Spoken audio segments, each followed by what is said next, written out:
Ludwig van Beethoven. Beethoven dahi Alman bəstəkarı və pianoçusu, Viyana klassik məktəbinin sonuncu nümayəndəsidir. Beethoven dünya musiqi tarixinin ən görkəmli bəstəkarlarından biridir. Avropa klassik musiqisində klassizmdən romantizmə keçid dövrünün həlledici figurudur. Beethoven musiqisi özündən sonra gələn bəstəkarlar nəslinin formalaşmasında misilsiz rol oynamışdır. Adı daha çox bəstəkar kimi hallansa da, o dövrünün məşhur pianoçusu da olmuşdur. Beethoven artıq 8 yaşında piano ilə yanaşı, arqan və violin dərsləri də alırdı. Almaniyanın Bonn şəhərində anadan olan Beethoven, sonralar Viyanaya köçür. Burada dövrünün digər böyük bəstəkarı Joseph Haydnla birgə təhsil almış və tezliklə mahir pianoçu şöhrəti qazanmışdır. 20 yaşlarından etibarən eşitmə qabiliyyətini tədricən, sonralar isə tamamilə itirməsinə baxmayaraq, bu onu klassik musiqinin ən möhtəşəm əsərlərini yaratmaqdan yayındıra bilməmişdir. Beethoven abunəli konsertlər təşkil etməklə yazdığı əsərlərin naşirləri satmışdır.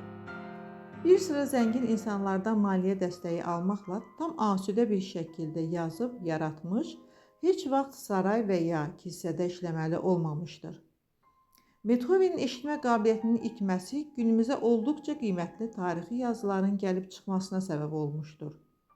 Bu danışıq kitablarında bəstəkarın dostları ilə musiqi və başqa mövzularda apardığı müzakirələr əks olunmaqla bəstəkarın düşüncələrini duymaq baxımından olduqca qiymətli mənbə hesab olunur.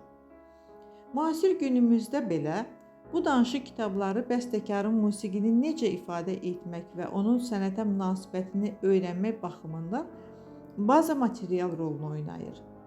Yaradıcılığında heyrət doğuran cəhətlərdən biri də bir çox əsərlərində rast gəlinən və bütün əsərlərinə vahid xətt bəxş etmiş mənbə motivlərdən istifadə etmişdir. O toxunduğu bütün musiqi janrlarında bir yeniliyə imza atmışdır. Məsələn, o artıq o dövrdə konkret tərtibata salınmış rondo janrını daha da elastik və həcmli etməklə onu sonata formasına yaxınlaşdırmışdır. Beethoven rəngarəng janrlarda simfoniya, konsert, piano və digər alətlər üçün sonatalar, simli alətlər və digər kamera musiqi nümunələri, opera musiqisi, romanslar və s. əsərlər yaratmışdır. Bu əsərləri ilə Beethoven dünya musiqi tarixində klassik musiqidən romantik musiqi mərhələsinə keçid, körpü rolunu oynamışdır. Xüsusilə fortepiano üçün yazılan sonatalarında hissə və forma baxımından yeniliklərini qeyd etsək, yalnız 3 hissəli deyil, 2 və 4 hissəli sonataları rast gəlirik. Sonataları yalnız sonata forması ilə başlamır, fantaziya, variasiya ilə də başlayan sonataları vardır. Yaradıcılığının orta mərhələsi Beethovenin şiddətlənməkdə olan karlıq istirablarından bir qədər sonrakı dövrdə başlayır. Bu dönəm qəhrəmanlıq və mübarizə haqqında böyük həcmli əsərlərlə xarakterizə olunur.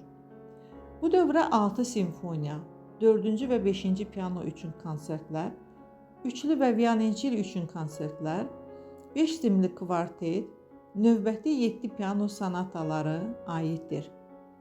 Simfonist bəstəkar olmaqla simfonik musiqidə çox yeniliklər etmişdir. 9-cu simfoniyanın 4-cü hissəsini Friedrich Schillerin Sevincə doğru əsərinin süjeti üzərində yazmaqla bəşəriyyəti qardaşlıq uğrunda mübarizəyə çağıran himni yazır. 1972-ci ildən etibarən 4-cü hissəsinin orkestrləşdirilmiş variantı Avropa Birliyinin rəsmi himnidir.